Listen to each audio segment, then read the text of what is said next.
आचार्य प्रबंधक महोदय एवं शिक्षागण और मेरे प्यारे भाई बहनों, आप सबको मेरा सुप्रभात। मेरा नाम आसिफा फिरदौस है।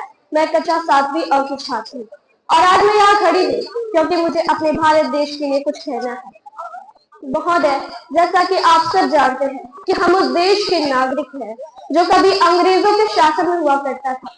हमारा देश अंग्रेजों के शासन में 190 साल तक रहा। फिर न जाने कितने स्वतंत्रता सेनानियों के बलिदानों के बाद, उनके कितने त्यागों के बाद हमारा देश आजाद हुआ। नतीजा ये हुआ कि अब हम सब आजाद थे। अब हम सब किसी के गुलाम नहीं थे, किसी के इशारों पर हमें नहीं चलना था। तभी तो हमारे संविधान के अनुच्छेद 19 के तहत हम सब भारतवासियों को बोलने अभिव्यक्ति की आजादी, एक राज्य से दूसरे राज्य में जाने की आजादी, शांतिपूर्वक से इकट्ठा होने की आजादी, भारत के किसी राज्य में रहने की आजादी दी गई है। हमारे संविधान को दुनिया का सबसे अच्छा संविधान कहा जाता है।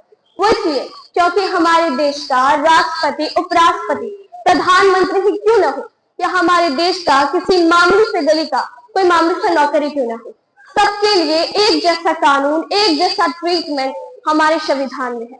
कानून के नजरों में कोई न बड़ा है न छोटा है, सब एक जैसे हैं। तभी तो हम भारतवासी कहते हैं कि हम उस देश के नागरिक हैं जिसके ओठों में गंगा है, हाथों में तिरंगा है। विदेश जो कभी सत्यम शिवम सुंदरम, कभी वंदे मातरम, कभी पंजाब, सिंध, गुजरात, मराठा, द्रविड़, उत्कल, बंगा है।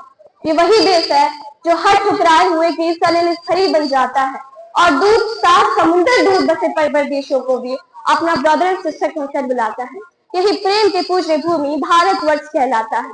मुझे गर्व है उस मंगल पांडे पर जिन्होंने आजादी की पहली गोली चलाई थी।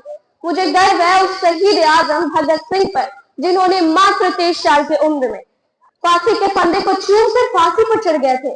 मुझे गर्व है उस सावित्रीबाई फुले पर जिन पर लोग कीचड़ पत्थर फेंकते रहे लेकिन उन्होंने हार नहीं मानी। तभी तो वो हमारे देश की पहली महिला शिक्षक बनी। मुझे गर्व है राजस्थान के चित्तौड़गढ़ की उस रानी पद्मावती पर भी जिन्होंने 16,000 दासियों के साथ जोहर कर लिया था। मुझे गर्व है उस रानी लक्ष्मीबाई पर भी जिन्होंने कहा था, जब तक मेरे शरीर में रक्त है, जब तक मेरे हृदय में धड़कन है, जब तक मेरे सांस में प्राण है, मैं पूरी निष्ठा से झांसी की सेवा करूंगी। नहीं झुकने दूंगी झांसी का स्वाभिमान, नहीं झुकने दूंगी मातृभूमि का मस्तक। इतिहास के ऐसे कितने भी पन्ने पलट लिए जाए, हर पन्नों पर हम भारतवासियों का जज्बा नजर आ ही जाता है। हम भी तो वही युवा है जो भारत के आने वाले भविष्य में डॉक्टर, इंजीनियर, नेता, अभिनेता बनकर इस देश को संवारेंगे, इस राष्ट्र का निर्माण करेंगे। और जैसा कि आपको पता है कि हमारे भारत को सोने की चिड़िया कहा जाता था, लेकिन अब नहीं कहा जाता। और वो क्यों नहीं कहा जाता ये भी आप सबको पता ही होगा। कोई नहीं, हमारा भारत सोने की चिड़िया नहीं रहा तो क्या हुआ, हम जैसे युवा मिलकर उसे सोने की बाज बनाएंगे। हम जैसे युवा इस देश का निर्माण करेंगे। और जरूरी ये नहीं है कि आज का युवा भी कल के युवा भगत सिंह की तरह फांसी पर चढ़ जाए। वो चांद और मंगल पर भी चढ़ सकता है। जरूरी ये भी नहीं कि आज भी भारत देश के बेटियां हाथों में तलवार लिए घोड़े पर सवार हुए मैदान जंग में दौड़ पड़े। वो हिमा दास की तरह मेडल जीत ट्रैक पर भी दौड़ सकती है। अंत में मैं बस इतना कहना चाहूंगी, किनारों पर खड़े समंदर पार होते नहीं, लक्ष्यों निहारने से चांद तारे हासिल होते नहीं। तोड़ो अपनी सीमाओं को, खुद को और ताकतवर बनाओ, ताकत दो अपने पंखों को एक और उड़ान करो। धन्यवाद।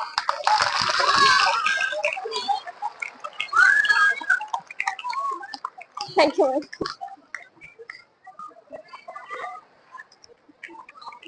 मुझे इस बात पे बहुत ही फख्र हो रहा है कि हमारे स्कूल के इतने होनहार और इतने सलीके वाले विद्यार्थी हैं, स्टूडेंट हैं कि अपनी बात रखना जान चुके हैं।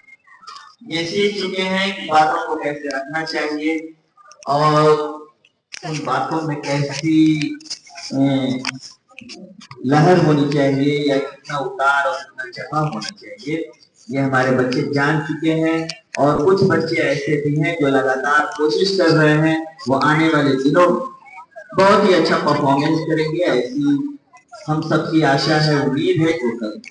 अब बारी आती है फर्स्ट पोजीशन जो लोग हासिल कर चुके हैं, अपने अपने हाउस में वो लोग प्रथम स्थान ग्रहण किए हुए हैं। तो मैं उन्हीं में से सबसे पहले ब्लू हाउस से शुरू करूंगा। फलक उमरा 6B, जो ये प्रथम स्थान ग्रहण की थी हिंदी भाषा प्रतियोगिता में। ये अपनी बात जो है बखूबी रखेंगी और उम्मीद है कि इनका भी परफॉर्मेंस 4 चांद लगाने वाला होगा। तो आइए सुनिए फलक उमरा।